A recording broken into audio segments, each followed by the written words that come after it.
जय श्री राम सभी दोस्तों को आप सभी का स्वागत है गाइडिंग स्टार क्लासेस में। आज हम चर्चा करने वाले हैं संयुक्त सूक्ष्मदर्शी का वर्णन निम्न बिंदुओं में। यह बहुत ही इंपॉर्टेंट क्वेश्चन है जो हमारे सिंपल पेपर्स में भी आया है और हमारी एग्जाम में भी आने के इसके पूरे चांसेस बनते हैं। तो इस प्रश्न को हमें 4 बिंदुओं में समझना होगा। पहला है हमारा सामान्य जानकारी, दूसरा है किरण आरेख और कार्यविधि, तीसरा है आवर्धन क्षमता का सूत्र और चौथा है 2 स्थितियां और नली की लंबाई। 4 मार्क्स का ये क्वेश्चन आता है और 4 बिंदुओं में समझाने पर हमें इसको 4 नंबर मिलते हैं। तो आइए हम इसके पहले क्रम पर आते हैं जो है हमारा सामान्य जानकारी। तो चलिए शुरू करते हैं।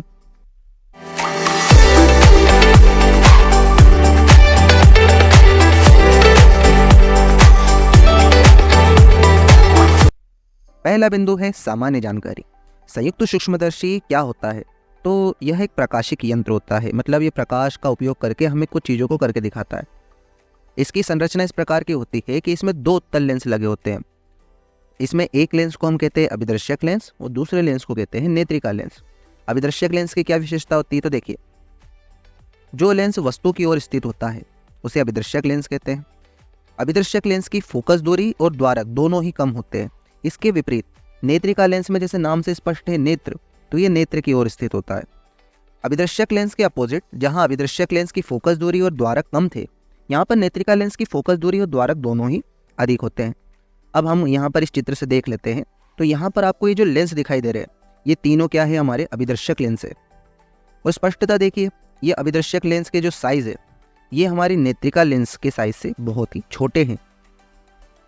इस प्रकार से इसका यूज करके हम सारे कीटाणुओं को देखते हैं। जैसे कि ये व्यक्ति को देखिए, ये नेत्रिका लेंस है जो इसकी नेत्र के पास बन रहा है और ये रहा हमारा अभिदर्शक लेंस। अभिदर्शक लेंस के सामने हमने वस्तु को यहाँ कुछ रखा हुआ है। इन वस्तुओं में देखिए, जैसे कि कीटाणु आते हैं, जीवाणु आते हैं, जो हमारी खुली आंखों से हम जिन्हें नहीं देख पाते उन्हें बहुत ही स्पष्ट रूप से ये दिखाई देते हैं। कई प्रकार के जीवाणुओं की संरचना होती है। जैसे कि देखिए, ये WBC है, ये हमारा कोरोना वायरस है, जैसे आपने देखा होगा ना, सार्स कोविड कहते हैं। अलग अलग संरचना, अलग अलग टाइप के वायरस वगैरह रहते हैं। तो इन सबको हम हमारे संयुक्त सूक्ष्मदर्शी की सहायता से देख सकते हैं। इसके पहले हमने एक सूक्ष्मदर्शी पढ़ा था, लेकिन वो था सरल सूक्ष्मदर्शी। उससे इतने बारीक चीज़ नहीं दिखती है, तो उसकी क्षमता को बढ़ाने के लिए हमने इस संयुक्त सूक्ष्मदर्शी का निर्माण किया है। आइए अब हम इसके दूसरे पॉइंट किरण आरेख और कार्यविधि पर आते हैं। दूसरा पॉइंट है हमारा किरण आरेख और कार्यविधि। तो किरण आरेख बनाने के लिए सबसे पहले हमें मुख्य अक्ष का निर्माण कर लेना चाहिए। इसके बाद सबसे पहले अभिदर्शक लेंस O का और उसके बाद नेत्रिका लेंस E का निर्माण करना है। अब प्रश्नानुसार हमारी जो वस्तु रहेगी उसको हम AB कहते हैं, वो यहाँ पर है। यह अभिदर्शक लेंस O के कुछ बाहर होती है। ये हमारा अभिदर्शक लेंस O है, इससे कुछ बाहर की ओर ये वस्तु रखी हुई है। अब अभिदर्शक लेंस द्वारा इस वस्तु AB का कैसा प्रतिबिंब? उल्टा, वास्तविक, बड़ा और पहला प्रतिबिंब, जिसका नाम क्या है? A1B1, जो नेत्रिका लेंस के फोकस FE। देखिए, हमारे पास 2 लेंस है, एक है हमारा अभिदर्शक लेंस O और दूसरा है हमारा नेत्रिका लेंस E। दोनों की फोकस दूरी अलग अलग होती है। जैसे हमारा अभिदर्शक लेंस O है ना, उसकी फोकस दूरी F के नीचे हम छोटा सा O बना देते हैं, और हमारा जो नेत्रिका लेंस E होता है उसकी फोकस दूरी के नीचे हम छोटा सा E बना देते हैं। तो नेत्रिका लेंस के फोकस FE और प्रकाशिक केंद्र कैपिटल E, ये रहा हमारा FE और ये रहा प्रकाशिक केंद्र E। इसके बीच में हमारा यह प्रतिबिंब A1B1 बन रहा है। देखिए, FE और ये E, इसके जस्ट बीच में ये बना है हमारा प्रतिबिंब। ये उल्टा बना है, वास्तविक बना है, वस्तु AB की तुलना में बड़ा बना है, और ये हमारा पहला प्रतिबिंब है। इसी प्रकार से यह प्रतिबिंब जो A1B1 है, नेत्रिका लेंस E के लिए वस्तु का कार्य करेगा, और यह नेत्रिका लेंस इस A1B1 का बड़ा, सीधा और आभासी, और हमारा अंतिम प्रतिबिंब जिसका नाम क्या है? A2B2, स्पष्ट दृष्टि की न्यूनतम दूरी D पर बनाता है। तो देखिए, यह है हमारा A1B1। यहाँ से प्रकाश की एक किरण चलेगी जो सीधे प्रकाशिक केंद्र E से होकर निकल जाएगी। दूसरी किरण ऐसी जाएगी सीधी, चूंकि ये मुख्य अक्ष के समांतर है तो आगे चलकर ये फोकस से होकर जाएगी। तो नेत्रिका लेंस की यह दूसरा फोकस इससे निकल गई। चूंकि देखिए, आगे चलकर ये किरण मिलती नहीं है, तो हमें क्या करना होगा? इसका वास्तविक प्रतिबिंब तो कहीं से नहीं बनेगा, तो हम इन परावर्तित किरणों को पीछे की ओर बढ़ाते हैं। ये बढ़ा लिया हमने सबको, और जब ये किरणें आगे जाकर यहाँ पर मिलती हैं आभासी रूप से, तो यहाँ हमारा अंतिम प्रतिबिंब A2B2 बनता है। अब आते हैं हम हमारे चौथे पॉइंट आवर्धन क्षमता के सूत्र पर। जैसे कि हम जानते हैं, आवर्धन क्षमता का सूत्र होता है अंतिम प्रतिबिंब द्वारा नेत्र पर अंतरित कोण बटे स्पष्ट दृष्टि की न्यूनतम दूरी पर स्थित वस्तु द्वारा नेत्र पर अंतरित कोण। मान लेते हैं हमारा जो अंतिम प्रतिबिंब है उसने हमारे नेत्र पर कितना कोण बनाया है, बीटा बनाया है, और स्पष्ट दृष्टि की न्यूनतम दूरी पर स्थित वस्तु द्वारा नेत्र पर अल्फा कोण बनाया है। तो यहाँ हम इसके मान रखते हैं, तो आवर्धन क्षमता m बराबर होगा बीटा अपॉन अल्फा। अब चूंकि अल्फा और बीटा के मान बहुत कम है, बहुत ही कम मान, इसलिए हम क्या कर सकते हैं, अल्फा की जगह टेन अल्फा और बीटा की जगह टेन बीटा रख सकते हैं। तो देखिए जब बीटा की जगह हम टेन बीटा रखते हैं तो क्या हो जाएगा, टेन बीटा, और अल्फा की जगह हम टेन अल्फा रखेंगे तो ये इस प्रकार से बनेगा। इसे हम समीकरण 1 नाम दे देते हैं। आगे इस समीकरण को हल करने के लिए हमें टेन बीटा और टेन अल्फा के मान को ज्ञात करना है। इसके लिए हम इस चित्र को जरा ध्यान से देख लेते हैं। तो टेन अल्फा में आता है अल्फा, और ये अल्फा कोण बन रहा है हमारे इस छोटे से त्रिभुज जिसको बोल रहे हैं हम ABO। इस त्रिभुज को ले लेते हैं और इसको थोड़ा हल करके देखते हैं। तो इस छोटे त्रिभुज को मैंने लेकर आ गया हूँ और यहाँ थोड़ा सा इसको बड़ा बना दिया है। स्पष्ट रूप से दिख रहा है कि अल्फा यहाँ बनता है, और ये कैसा त्रिभुज है हमारा, समकोण त्रिभुज है। समकोण त्रिभुज की ये भुजा कहलाएगी लंब, ये भुजा होगी आधार, और ये भुजा होगी कर्ण। और टेन थीटा बराबर हम जानते हैं क्या होता है, लंब बटे आधार। आगे हल करने के लिए लंब की जगह हम रख देते हैं AB, यहाँ पर रख दिया AB, और आधार की जगह हम रख देंगे भुजा OB, यहाँ हमने इसके मान रख दिए।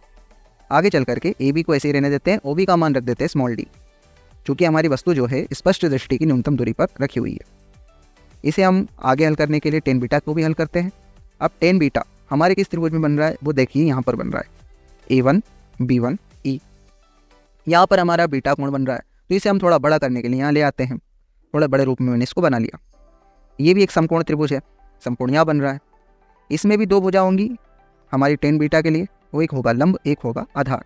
तो लंब भुजा होगी A1 B1 और आधार भुजा होगी EB1। तो यहाँ पर हम रख देते हैं टेन बीटा बराबर लंब बटे आधार। टेन बीटा बराबर लंब भुजा है हमारी A1 B1, आधार भुजा है EB1। इस तरीके से हमने टेन बीटा और टेन अल्फा के मान ज्ञात कर लिए। अब इन मान को हम समीकरण 1 में रख देते हैं। अब जैसे कि हमने टेन अल्फा और टेन बीटा के मान निकाल लिए थे, उनको हम अपने समीकरण 1 में रखते हैं। तो समीकरण 1 क्या था, वो था m बराबर tan beta upon tan alpha. तो टेन बीटा की जगह हम ये मान रख देते हैं, तो देखिए ये रख दिया, और टेन अल्फा की जगह AB अपॉन D रख देते हैं, ये मान रख दिया। इसे आगे हल करते हैं, तो ये वैल्यू ऊपर की ऐसे के ऐसे लिख दिए। अब चूंकि यहाँ पे डिवाइड हो, डिवाइड के बटे में छोटा सा डिवाइड आ रहा है, तो ये जो बड़े डिवाइड का साइन है ये किस में कन्वर्ट होगा, मल्टीप्लाई में, और नीचे का जो वैल्यू है वो पलट जाएगा, यानी AB अब बटे D है, तो अब क्या बन जाएगा D अपॉन AB। इसे थोड़ा सा ऐसा लिख लेते हैं। अब थोड़ी सी जगह एक्सचेंज करते हैं, क्योंकि मल्टीप्लाई में तो कोई फ़र्क नहीं पड़ता किसी को आगे पीछे लिखे, AB यहाँ लिख देते AB1 A1। तो इस प्रकार से हमें हमारा समीकरण 2 मिल जाता है। समीकरण 2 के अंदर ये जो A1 B1 AB है, इसको हम अपनी दूरियों के रूप में माप निकालते हैं, क्योंकि ये वर्टिकल है, मतलब लंबवत रूप से ये दूरियां दी गई है। हमें तो क्षैतिज मान चाहिए, क्योंकि क्षैतिज में ही हमें UO VO और UE जैसे मान आएंगे। तो इसके लिए हम क्या करते हैं, यहाँ पर जैसे कि हमें दिखाई दे रहा है त्रिभुज ABO और त्रिभुज A1 B1 हो, चित्र में कहाँ है जरा देख लेते हैं। ये है हमारा त्रिभुज ABO और ये है हमारा त्रिभुज A1 B1 O। ये दोनों त्रिभुजों को मैंने यहाँ पर बना दिया है इसे स्पष्ट रूप से देखने के लिए। जैसे कि हम देख पा रहे हैं ये दोनों त्रिभुज समरूप है। कैसे, क्योंकि यहाँ पर देखिए शीर्षाभिमुख कोण होने के कारण पहली चीज समान, दूसरा ये दोनों त्रिभुज कैसे हैं, समकोण त्रिभुज है, जो दो चीजें इसमें समान हो चुकी है। तो इनके संगत भुजाएं क्या होंगी, इनके संगत भुजाओं का अनुपात बराबर होगा। संगत भुजाओं का मतलब एक त्रिभुज की लंब और दूसरे त्रिभुज की लंब का अनुपात ले लेते हैं, वो बराबर होगा दोनों त्रिभुज की आधार भुजाओं के अनुपात के। देखिए यहाँ पर ऐसे ही हुआ, लंब भुजा कौन सी थी हमारी, पहली थी A1 B1 और दूसरे त्रिभुज की लंब भुजा है AB, इनका अनुपात ले लेते हैं। चूंकि समरूप है तो इनका अनुपात बराबर होगा इनके आधार। तो इस त्रिभुज का आधार क्या है, OB1, और दूसरे त्रिभुज का आधार है OB, ये दोनों बराबर होंगे। अब हमारे समीकरण 2 के अंदर जहां पर A1 B1 अपॉन AB आ रहा है ना, वहां पर हम ये OB1 अपॉन OB को रख देते हैं। तो देखिए ये वैल्यू हटेगा, इसकी जगह OB1 अपॉन OB रखा जाएगा, तो यहाँ रख देते हैं। इस प्रकार से हमें हमारा समीकरण 3 मिल जाता है। चलिए आइए हम आगे चलकर चिन्ह परिपाटी का उपयोग करके इसके मान को आगे रखने का प्रयास करते हैं। ये है हमारा समीकरण 3। समीकरण 3 के अंदर चिन्ह परिपाटी से मान रखने पर पहला हमारा वैल्यू आ रहा है OB1। चित्र में देखिए O ये रहा, B1 ये रहा। O यानी है हमारा अभिदृश्यक लेंस, और B1 पे क्या बन रहा है, अभिदृश्यक लेंस द्वारा बना प्रतिबिंब, यानी कि O से लेकर के B1 तक की जो डिस्टेंस है वो है अभिदृश्यक लेंस से प्रतिबिंब की दूरी। अब प्रतिबिंब की दूरी को हम v से बताते हैं, चूंकि ये अभिदृश्यक लेंस की बात हो रही है इसलिए प्रतिबिंब की दूरी में हम नीचे क्या लगा देंगे, o। तो ये प्रतिबिंब की दूरी होगी vo, किससे, अभिदृश्यक लेंस से। पहली चीज कंप्लीट। दूसरा है OB, O से लेकर के B तक का डिस्टेंस। O है हमारा अभिदृश्यक लेंस और B पर रखी हुई हमारी वस्तु AB। तो अभिदृश्यक लेंस से वस्तु तक की दूरी, तो वस्तु तक की दूरी को हम बोलते हैं U। चूंकि ये अभिदृश्यक लेंस से ली जा रही है इसलिए हम यहाँ क्या लगा देंगे, O। तो UO। अब चिन्ह परिपाटी से इसमें लगेगा माइनस, क्योंकि ये लेंस के किस ओर है, ये वस्तु है बाईं ओर, इसलिए इसमें माइनस लगेगा। जबकि प्रतिबिंब में हमने अभी प्लस लगाया क्योंकि ये किस ओर था, दाईं ओर। दूसरी चीज कंप्लीट। तीसरी है D, वस्तु की जो दूरी रहेगी D, उसमें हमें ऋणात्मक चिन्ह लगाना होगा क्योंकि वस्तु किस ओर रखी हुई है, बाईं ओर, तो यहाँ पर माइनस लगेगा D के साथ। चौथी चीज EB1, E यानी है हमारा नेत्रिका लेंस, ये रहा हमारा नेत्रिका लेंस, और B1 ये रहा, यानी यहाँ से लेकर के यहाँ तक की दूरी। अब B1 पर क्या रखा हुआ है, A1 B1। अब हम जानते हैं, शुरू में हमने बताया था कि नेत्रिका लेंस के लिए ये A1 B1 जो है इसका कार्य करेगा, सर वस्तु का कार्य करेगा। तो हम क्या बोलेंगे, यह दूरी जो रहेगी ये नेत्रिका लेंस से वस्तु A1 B1 की दूरी रहेगी। अब ये क्या था, पुराने में प्रतिबिंब बना था, लेकिन अब नेत्रिका लेंस के लिए क्या बन चुका है, वस्तु। तो वस्तु की दूरी को हम बोलते हैं U। चूंकि नेत्रिका लेंस की बात हो रही है इसलिए हम क्या लगा दे रहे हैं, E। दूसरी बात, यह जो वस्तु A1 B1 है नेत्रिका लेंस के किस ओर दिखाई दे रही है, बाईं ओर। बाईं ओर है तो इसमें क्या लग जाएगा, माइनस। तो सारे जो 4 के 4 मान हैं हम समीकरण 3 में रख देते हैं। रखने पर हमें ये वैल्यू मिलता है VO upon minus UO multiply minus D upon minus UE। यहाँ के माइनस से माइनस कैंसिल हो गया तो ये पॉजिटिव आ गई और ये माइनस हुआ। इस तरीके से हमारे आवर्धन क्षमता का सूत्र आ जाता है जो संयुक्त सूक्ष्मदर्शी के लिए। चलिए आइए हम अगली पोजीशन पे चलते हैं जो है 2 स्थितियां। चलिए आते हैं हमारी स्थिति नंबर 1 पर। स्थिति 1 तब होगी जब हमारा अंतिम प्रतिबिंब स्पष्ट दृष्टि की न्यूनतम दूरी पर बनेगा। तब हम क्या करेंगे, चूंकि हमारा अंतिम प्रतिबिंब किस लेंस के द्वारा बनता है, नेत्रिका लेंस के लिए, तो नेत्रिका लेंस के लिए हम किसका यूज करेंगे, लेंस सूत्र का। अब नेत्रिका लेंस में आप जानते हैं सभी दूरियों के नीचे क्या लगा देते हैं, E। तो लेंस सूत्र के सूत्र में भी जो भी दूरियां रहेगी उन सब के नीचे हम E लगाएंगे। तो 1/FE बराबर 1/VE माइनस 1/UE। ये क्या है हमारा लेंस सूत्र। वैल्यू को रखते हैं, देखो 1/FE तो वैसे का वैसा रहा। अब ये है VE। V यानी क्या है, प्रतिबिंब की दूरी। अब सुनिए, हमारी स्थिति में हम बोल रहे हैं कि हमारा जो प्रतिबिंब है वो कितनी दूरी पर बन रहा है, स्पष्ट दृष्टि की न्यूनतम दूरी, जिसे हम क्या बोलते हैं, D। तो हम यहाँ पर VE की जगह क्या रख देंगे, D। और माइनस क्यों लगाए, तो हमने आपको पुराने प्रश्न में बताया था कि सारे प्रतिबिंब किस ओर बन रहे हैं, बाईं ओर बन रहे। सारी वस्तुएं और सारे प्रतिबिंब नेत्रिका लेंस के बाईं ओर है, इसलिए यहाँ पर D का साथ क्या लगेगा, माइनस। इसी तरीके से UE की जगह हम भी UE लिखेंगे लेकिन इसके साथ माइनस, क्योंकि वस्तु भी हमारी किस ओर रखी है, बाईं ओर। आगे हल करते हैं, ये माइनस और ये माइनस क्या हो जाएगा, प्लस। आगे दोनों पक्षों में D से गुणा कर देते हैं। तो देखिए, ये पहला पक्ष इसमें D से गुणा कर दिया, दूसरा पक्ष ये है इसमें भी D से गुणा कर दिया, तीसरा पक्ष ये इसमें भी D से कर दिया। अब इस वाले D से ये वाला D कट जाएगा, कैंसिल हो जाएगा, तो हमारे पास ये वैल्यू बचेगा। अब ये जो माइनस का 1 है इसे हम बराबर के इधर ले जाते हैं तो ये बन जाता है प्लस का 1। इस प्रकार से हमें ये वैल्यू मिलता है। अब ये बन चुका है D/UE का वैल्यू क्या है, D/FE प्लस 1। अब ये जो D/UE का वैल्यू है ना, हम आवर्धन क्षमता के सूत्र में रखते हैं, जो हमने अभी पुराने निकाल के लाए हैं तीसरे पॉइंट में। क्या था, तो देखिए ये रहा आवर्धन क्षमता का सूत्र, M बराबर -VO/UO मल्टीप्लाई D/UE। यहाँ पे ये जो D/UE है इसको हम हटा देते हैं और इसकी जगह हम क्या रख देते हैं, D/FE प्लस 1। तो मान रखने पर आगे यहाँ पर हमने जैसे ही इसको हटा करके वैल्यू रखा तो हमारे पास स्थिति नंबर 1 में आवर्धन क्षमता का सूत्र आ गया। अब आते हैं हमारी स्थिति नंबर 2, जब संयुक्त सूक्ष्मदर्शी द्वारा बना हुआ अंतिम प्रतिबिंब अनंत पर बनता है। तो हम बहुत सारे जो पुराने प्रश्नों में हम कर चुके हैं, अगर आपने नहीं देखे हैं तो आप प्लीज जाके चेक कीजिए।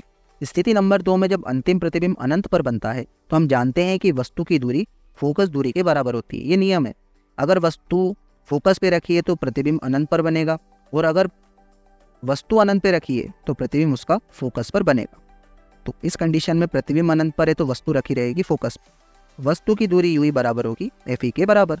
तो कुछ नहीं, सिंपल सा, हमारी समीकरण 4 में जो आवर्धन क्षमता का सूत्र M था ना, वहाँ पर ये जो UE है इसकी जगह हम यू की जगह क्या रख देंगे, एफ। तो यहाँ पर हमने जैसे ही वैल्यू रखा, हमारे पास स्थिति नंबर 2 के अंदर आवर्धन क्षमता का सूत्र आ जाता है। इस प्रकार से हमारी दोनों स्थितियां यहाँ पर कंप्लीट होती है। अब आते हैं हम दोनों स्थितियों के अंदर नली की लंबाई। आइए आते हैं हम नली की लंबाई पर। स्थिति नंबर 1 में जब प्रतिबिंब स्पष्ट दृष्टि की न्यूनतम दूरी d पर बनता है, इस कंडीशन में हमारी सूक्ष्मदर्शी के अंदर जो लेंस लगे रहते हैं उनको जोड़ने वाली जो नली होती है उसकी लंबाई किस प्रकार होगी। तो देखिए, पहला लेंस यहाँ पर है, दूसरा लेंस यहाँ पर है, तो इनको जोड़ेगी एक नली। और नली की लंबाई कहाँ से कहाँ तक होगी सर, यहाँ से लेकर के यहाँ तक होगी दोस्तों। तो ये दूरी कितनी होगी, यहाँ O से स्टार्ट हुआ है और E पे एंड हुआ है, यानी O से लेकर के E तक। अब इस O से लेकर E तक की जो दूरी है ना, इतनी दूरी को हम 2 पार्ट में बांट लेते हैं। पहला पार्ट कौन सा, O से लेकर के B1 तक की दूरी, ठीक है, ये रख लिए। दूसरा पार्ट रहेगा हमारा B1 से लेकर के E तक की दूरी। डन हो गया, दोनों को हम प्लस करते टोटल वही आता है। अब OB1 यानी क्या है, O यानी अभिदृश्यक लेंस, B1 यानी अभिदृश्यक लेंस से बना प्रतिबिंब। तो अभिदृश्यक लेंस के प्रतिबिंब की दूरी होगी BO। दूसरा है B1। अब हम जानते हैं A1 B1 जो है नेत्रिका लेंस के लिए वस्तु का कार्य करता है, इसलिए E से लेकर के B1 तक की दूरी वस्तु की दूरी के बराबर होगी।